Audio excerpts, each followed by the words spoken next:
tell you can't do something, it makes you feel like a school kid again, because they told me I couldn't go that far east into the desert and I had to go back.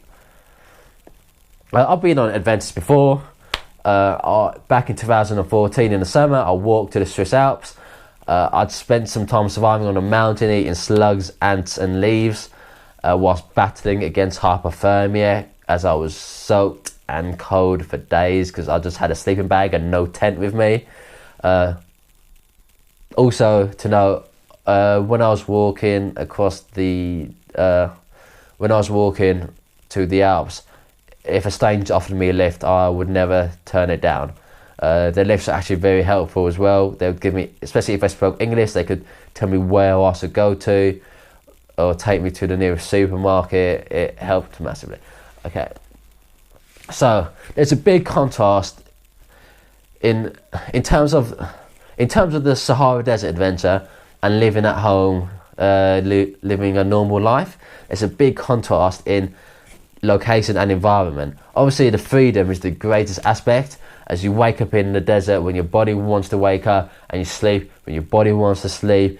Time keeps moving, but in a way it's a standstill, because all you have is time out there. Your body rhythm just changes to the natural rhythm of the earth, light and dark. You know, seconds didn't matter, hours didn't matter. All that mattered was light and dark, light and dark, light and dark, hot and cold, hot and cold, hot and cold.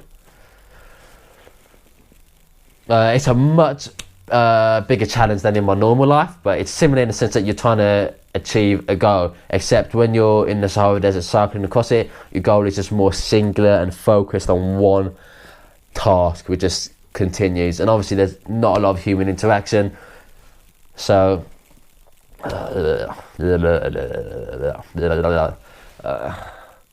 it's a bigger challenge than in my normal life, but it's similar in the sense that you're just trying to get things done to achieve goals, except in the Sahara Desert, when you're cycling across it, your aims are just more singular and focused and just direct in one thing. You don't have like several aims at the same time. You just go for one aim, cycle across the desert. I also killed when I was very desperate for food as well, I also killed this large lizard. I did that using, I can't remember the guy's name, but there was a method for killing snakes in which I read about, which I believe there's a method about killing snakes which I read about, which I believe Mario Prosperi, the Italian former policeman who ran in the Sahara Desert Marathon, when he got lost in the desert for about 15 days or so, he would kill snakes by picking up rocks and just throwing rocks on them until they were like knocked out and like killed unconscious. So I used that method to throw like mid-sized rocks at this lizard, and I managed to get it after a few goes. That was the biggest thing I'd killed, and that's what I much needed. I only ever killed creatures and ate them when I had to. If I didn't have to, I wouldn't bother, because you risked becoming ill from it. As well, in the Sahara Desert, you only depend on yourself as well. Either you're in control or nature is control. There's no other outside influences. You know, at first, when I first started the adventure, I thought I was going to be, you know, cycling in unison with nature. I thought me and nature would just become one, but it became, in the first few days, it felt like I was battling against nature. That's what it felt. It felt like the Sahara Desert was trying to kill me. It was hot, I was tired, I was exhausted, I was hungry, I was thirsty, and it was battling against me. But after a while, I got into a rhythm and I became one with the Sahara Desert. I knew when to cycle best, I knew how to cycle best, I knew how to use the wind to my advantage. It was more perfect in that case. My next adventure will be surviving on a desert island. We already have a group, but are looking for more people to join. So if you're interested, whether you're male, female, old or young, or different nationalities, please contact me. My website is called, I don't know, what's my website called?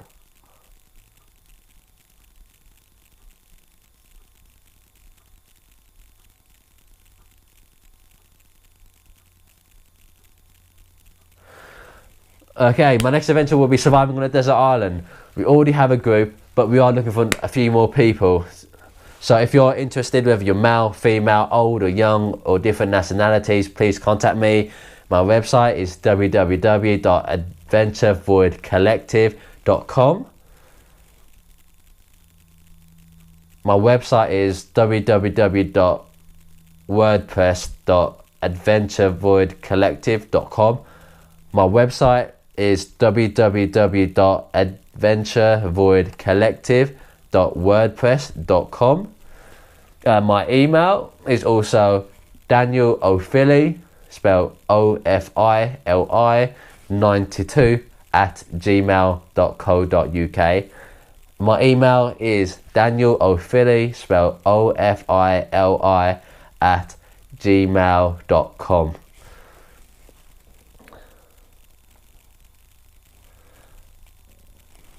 Okay, so I made a short video trailer of some clips cycling across the Sahara Desert and into the Sahel. It was 36 days in the desert in total. Nothing went to plan. At times you feel on top of the world, and other times you look forward only to sleep. The heat was intense, the dehydration was worse. I ate caught lizards raw so their fresh blood would hydrate me. Became very sick for 5 days. Woke up near naked in the desert. Got kicked out from 2 military zones. Avoided poison fruit. Had difficulty finding a snake until one bit me, so I had to cut into my skin with a rusty Stanley knife to suck the venom out.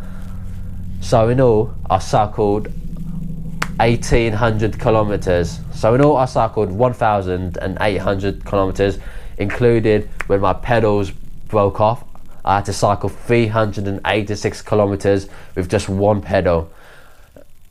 To understand the scale of that, that's a bit further than the distance between London and Brussels to the nearest mechanic. So putting a dirty blade into your flesh was uncomfortable. Eating a lizard you crushed to death by chucking heavy rocks on it the night before was not good. And I don't know, eating a lizard you crushed to death by chucking heavy rocks on it the night before is not niche. The mind plays tricks on you when you're dehydrated. The first casualty is always rationality.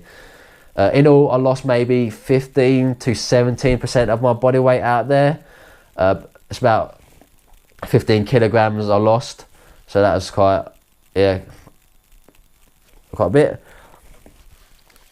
For example, when the military police took me to the hospital, I made up the distance back easily, as when the wind was on your side, cycling was easy, but absolute hell when it wasn't.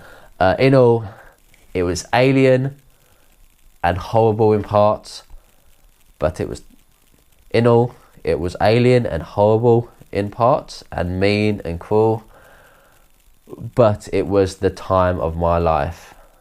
I was euphoric. Okay, you know why I do this. Okay, some reasons why I do these adventures. You know, we don't have a permanent place in the universe. You know, every day is the oldest you'll ever be, and your life is going to be bookended with just paper thin walls between this life and the next. You know, you don't know when you're going to die, but you know when it does. You don't know how or when or why you're going to die, but you know when it does, it's going to happen in your present. You know, I do these trips because I want to get to the end of my life, and I want to say, hell, I'm dying, but I'm sure as hell lived. You know, I want to at least say I was there. You know, you want to do something cool. We don't sign off and remember anything. So when it's you know, you just want to do something cool in your life, something unique, something special, something that makes you feel like you're doing something important. You know, when your life ends, you don't remember any of it, so it's only important that you felt it. Like, nobody's going to remember who you are when your life ends. You know, you want to do something cool. You know, when your life ends, Nobody's going to remember who you are, and you won't remember it either. So it's only important that you felt it, that you felt the feelings that you felt, because they actually existed for you.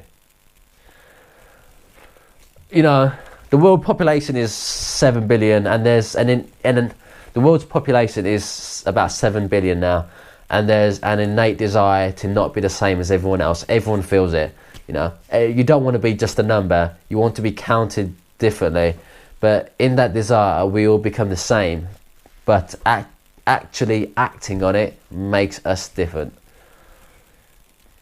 You know, I do love travelling, and I could do normal travelling, like I could go to Thailand, do the normal full moon parties and that, but you know, a tourist is someone who flies across the ocean into another continent in 6 hours only to take a photograph next to the plane.